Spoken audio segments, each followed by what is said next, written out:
Hello everyone, स्वागत है आपका मेरे चैनल पर। आज मैं बहुत ही इम्पोर्टेंट एक बात करने आई हूँ आपसे। आपकी किस्मत के बारे में कह सकते हैं, आपके कर्मा के बारे में कह सकते हैं।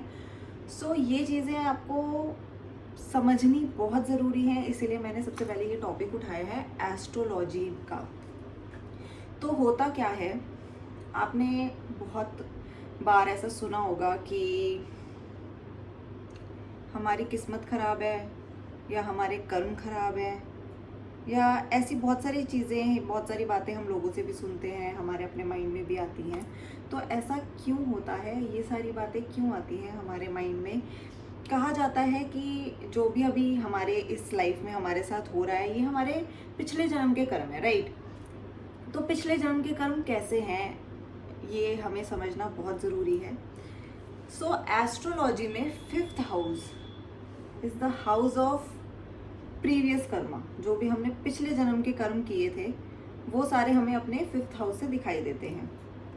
सिमिलरली, जो हमारी संतान होती है, जो हमारा अपना बच्चा होता है, वो भी हमें 5th हाउस से ही दिखाई देता है।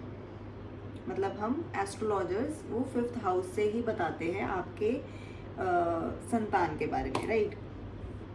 तीसरी चीज़ कि जो मंत्र मिलता है हमें, आपने कई लोगों को सुना होगा कि हमने मंत्र लिया है, हम रोज़ मंत्र चैंट करते हैं, या दीक्षा ली हुई है, इनिशिएशन ली हुई है किसी मंत्र की। That also comes from 5th house of the horoscope.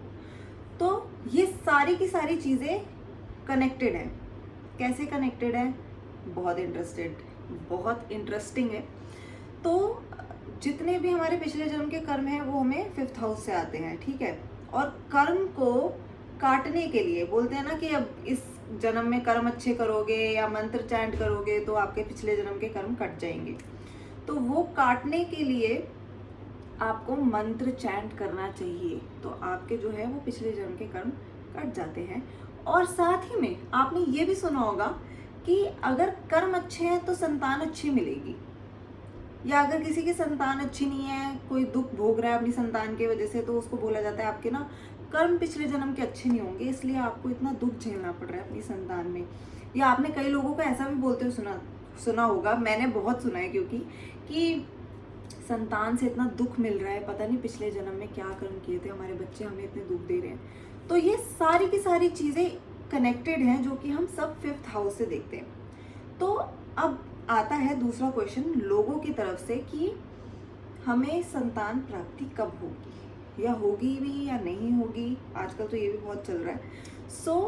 हम देखते किस तरीके से हैं। देखिए, अगर तो हमारे जितने भी क्रूर ग्रह हैं, मंगल, शनि, राहु, अगर इनकी दृष्टि हमारे 5th हाउस पे है, या कोई भी कॉम्बिनेशन है हमारे 5th हाउस का इसके साथ, तो कहीं ना कहीं आपको संतान प्राप्ति में प्रॉब्लम हो सकती है। हो सकता है कि कंसीव ना कर पाए, हो सकता है कि लेट हो जाए बच्चा होना।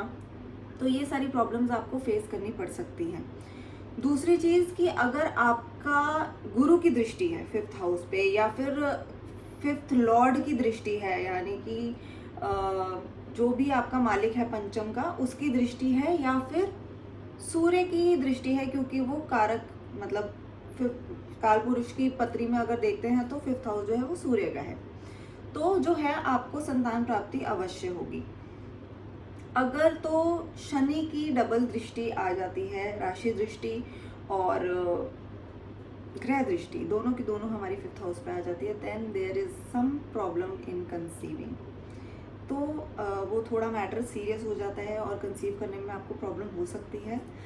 अदरवाइज तो कहीं ना कहीं मतलब कुछ ना कुछ योग बन जाते हैं, या तो IVF का योग बन जाता है, सेरोगेसी का बन जाता है, अडॉप्शन का बन जाता है।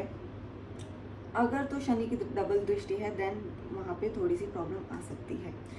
मेरा जो मेन मकसद था आपको 5th हाउस समझाने का, वो ये था कि ये किस्मत का सारा खेल होता है ना, तो 60 to 70% हमारी 5th हाउस पे ही वो है, किस्मत हमारी पूरी की पूरी डिपेंडेंट है कि हमारा 5th हाउस कैसा है, क्योंकि हमारे पिछले जन्म के कर्म ही हमारा ये वाला जन्म देखेंगे कि क्या क्या देना चाहिए और क्या क्या नहीं देना चाहिए।